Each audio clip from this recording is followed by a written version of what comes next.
I like silence so much, as both for myself as well as a teaching method. And what I see when I'm quiet and present in front of a group that's present, it's kind of like if you would be able to see the songs that are playing over the ethers, the radio stations. If you could see all these streams, and there's a channel for everyone that is their unique channel, and it's constantly pouring down, and you're the radio, you can tune to it or not, you can receive it or you cannot receive it. But by being present and by being quiet, you begin to naturally, and it might be uncomfortable at first, there's a few humps, you can feel people or yourself be quite uncomfortable after a busy, hectic day or a few months or a few years, depending on how often you take silence to cleanse yourself. You will find it's quite confronting to be silent, to be quiet, especially if you're in the presence of others who are able to maintain that presence. It will be amplified even more. It's like being in a room where many people are very, very tuned to the radio station that's coming through for them. So there's this full orchestra of harmony, of resonance, of power, literally power, coming forth, coming through. And to be tossed in a group like that, or even in front of one person like that, if they're able to really hold that space, can be disheveling at first, can be a little uncomfortable. Because you're facing yourself, all the falsities that you build up every day, all the context, all the assumptions, all the baggage, all the other people's energies, all the cares and concerns, all the judgments and insecurities and perversions that you carry with you along your day, inevitably being part of a human civilization. To then suddenly be stopped in your tracks is like those negative G-forces, when a fast train suddenly comes to a halt. It's like, what's going on? And so you have to face yourself, you see yourself, you notice yourself. You don't notice that you have a body if everything goes well. In this case, a body of knowledge, a body of information, a body of energy, a body of emotions. And suddenly that comes to a stop in a space like this. And you suddenly notice that you have such a body, such a body, baggage. And it's good, therefore, to come together in the presence of the Creator, in the presence of life itself, of pure existing, and to let that baggage unwind itself. Because otherwise we're just talking from our heads, and there's no heart, there's no soul, there's no song coming through. There's this beautiful symphony that wants to come forth, but because we lack, generally speaking, we lack in awareness and attentiveness, a quietude. The quietude is a means to an end, in a way. Quietude is a means to awareness, to gain self-knowledge, true self-knowledge, not the conceptual kind. True, direct, immediate self-experience, experiencing that of being. So it's good to come together in this space so that our radios can be tuned to this naturally. It naturally happens. We're always picking up each other's vibes. It's inevitable. We're all empaths. You can close yourself off to this. You can believe it's all your own stuff, but we're constantly resonating. And more so as the vibration globally is amping up, there's less and less of a barrier between one being and the next. The higher the frequency, the closer it is to the vibration of unity, of oneness. And so the barriers and the walls that previously could keep transparency at bay are dissolving. The veils are thinning worldwide. This is a planetary cosmic development, as well as a sociological collective development. But that's secondary. We're forced into this transparency by the nature of the vibratory upgrade, if you will, that's happening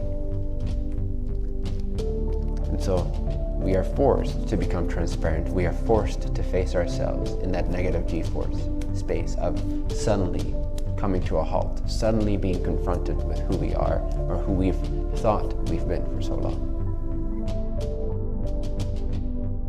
Give space to yourself every day, even if it's 10, 20 minutes. Every day, find a nice spot in nature, on your deck, on your patio, in your living room, in your bed, laying down, whatever is most comfortable. And at least once a day, just take a moment to unwind. Take a moment to unwind. Just come to a stop. See who you are. You can't see who you are unless you stop. You can only think who you are, which is the opposite of seeing who you are. When you stop, you get to see who you are, know who you are, be who you are. A very powerful statement, but it's very scalable. Understanding is be as you are. It's very scalable, meaning I can tell a random quote-unquote ordinary person on the streets to be as they are, and for them that means just continue thinking what they're thinking, believing they're a politician with this much money in their bank account, on their way to their job, having a wife, 2 kids. That's be as you are for them. But the purer you become within, meaning the more distilled, the more stilled, the more frequently you stop to directly see yourself, you'll find that be as you are becomes more and more empty. It becomes more and more like a mirror, more and more like a still lake reflecting the beauty. There's less and less of a personality there. And you can still choose to operate through a personality, but the identity disappears the more frequently you actually stop. And part of this is because in truth, in direct experience, there is no linear time. This is a complete fabrication of thought. There's no proof in any direct experience that there is something such as linear time. So the only way for you to maintain your sense of being the separate individual self with a history and a past and a memory is to repeat those thoughts over and over and over and over again. Because if you interrupt that for long enough, the linearity of it will start to drop away, will start to deconstruct itself. When you do not have the assumption that there is linear time, your assumed identity falls away, and be as you are starts to upscale real quick. And by upscaling, I mean get closer to the frequency of God, the frequency of life itself, existence itself, Satchidananda, existence, consciousness, bliss, the universal beingness, the universal self. But there's not that many people on a day-to-day basis that remind us of this silence, that remind us to stop. So it's good to remind yourself. You need a little bit of discipline. Get to sense when you're going crazy. And it's much sooner than you think. And the more sensitive you become, the sooner you see that you already went too far. Too far into what? Too far into concepts, really. Too far into thought. If we want to stay true and authentic, we need to understand that there's a difference between running away with thoughts and concepts. And it can be fun to create with. It's like playing with a substance, but the substance is not really what you are. So you're just playing with the substance like a child playing with sand, building sandcastles, dissolving the sandcastles. And there is no rigidity to any of that play. So if anything, use concepts for the purpose of creating, sharing benefit, and playing. But when it comes to your self-knowledge, that needs to transcend even that which you are doing as a creator. If your sense of self does not exceed or transcend or go beyond the clay that you're playing with, then you will identify yourself with the things that you're doing and the outcome to those things. And you identify with your occupation or your creatorshipness. And that will still place you in a seat of insanity, which is, I am separate from God. I am my own entity, separate from God. But the more you stop, the more naturally God takes over. It's so beautiful. You just have to bear the discomfort long enough, and God will take over. And this whole story that you had for the past so many months or years, or however long it's been since you've actually stopped and paused and cleansed, it's a cleansing of the soul. It's the best type of fast, is silence. Other fasts are secondary. The best fast is the fast from the mind itself. This cleanses the soul, not just the body, not just the emotional body, not just the mental body. This cleanses all the carried baggage. And it's uncomfortable when you've been carrying all that baggage, all that luggage. You don't really feel how heavy it is until you put down the baggage. You can go on, once you're running a marathon, there's no difference between 38 or 40 miles. It's only when you stop, this is why people fear this total stoppage, because there's no clarity there, there's no certainty there. So it's only when we fully stop long enough, either you're going to continue to stop and face the discomfort, go over that heap, that hump, that bump, go through that valley valiantly, courageously, wanting it. Really, another word for courage is wanting it. If you want it, you have courage. If you don't really want it, you're going to appear like you don't have courage. But we're all courageous, because we're all here. We all choose to have these bodies. We all choose planet Earth, chose planet Earth. So you're courageous by nature. It's just a matter of what you invest that courage in. Do you invest it in doubt, uncertainty, and security? Or do you invest it in your true self, in the benefit of all, in realizing the God state within, the source state? And so oftentimes this is why we need retreats or longer periods of silence or fasting or whatever it might be, whatever the permission slip is that we need to put ourselves in the state of detoxing the soul. And it's very necessary. It's very necessary being part of this civilization. It's very necessary. We're constantly inundated with frequencies, constantly inundated with vibrations. From Wi-Fi to electrical cables to other people, most of all. The collective consciousness, most of all. That's the most entrancing. That's the most deluding. That's the most suffocating one. Why? Because it's very not obvious that it's not you.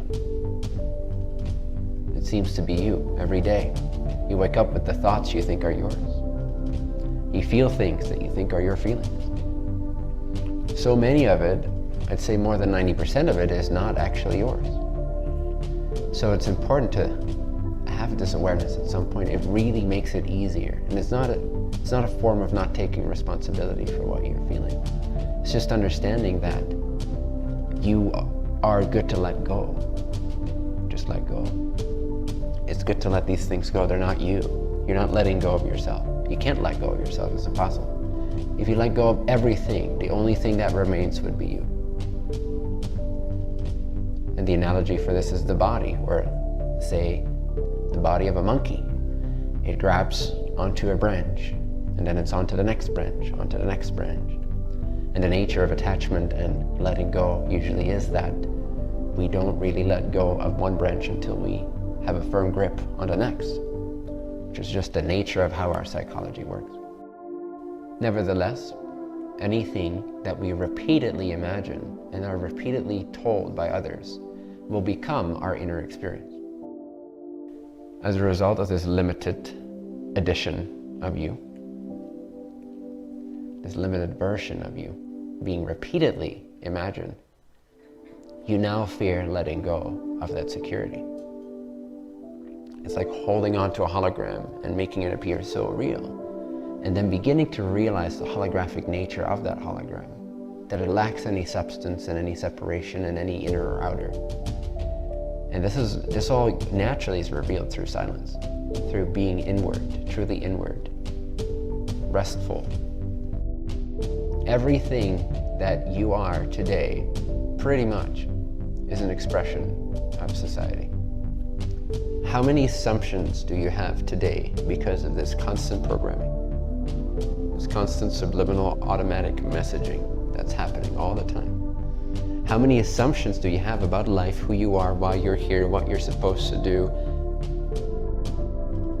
how much of your everyday experience is direct knowledge, direct experience of the self. We could make a distinction between what you are and who you are. Who you are is who you express yourself to be in this moment. What you are is the changeless self. It's the source from where all these projections arise and appear.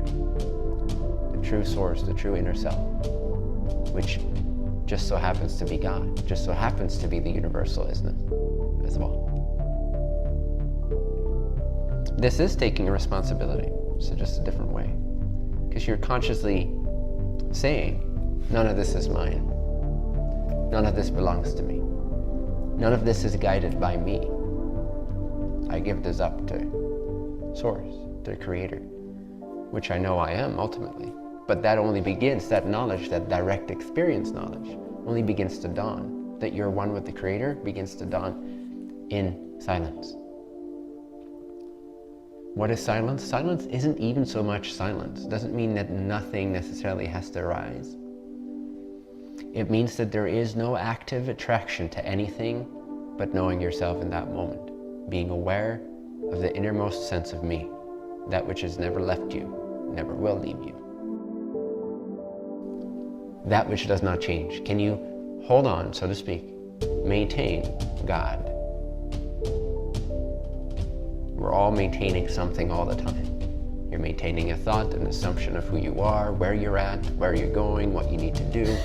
But instead of maintaining all these ideas, can you consciously quiet down those assumptions to the point where you can maintain God? Throughout conversation, throughout thought, can you maintain God? Feeling the self that doesn't change, being able to feel it, to begin to lock onto it, and let everything else pass as it comes and goes. Let sensations be as they are. Let your voice be as it is. Let your thoughts be as they are. You maintain God, undistracted, like a driver undistracted by the windshield wipers on a rainy day. If humanity could commit just to that, just to something true within, rather than chasing good and avoiding bad, this whole planet would transform itself overnight on the physical level and the outward level, just because we're connected to Source. And the only thing we need to be connected to Source is character, it's courage, it's faith. This means that we need the willingness, the faith, the courage to let go of our assumptions and our constant chasing of objects, sense objects. We need to take back what we are and wrest it back into what we actually are. Let who we are take care of itself more and more. Let it flow, let it happen, don't hold it.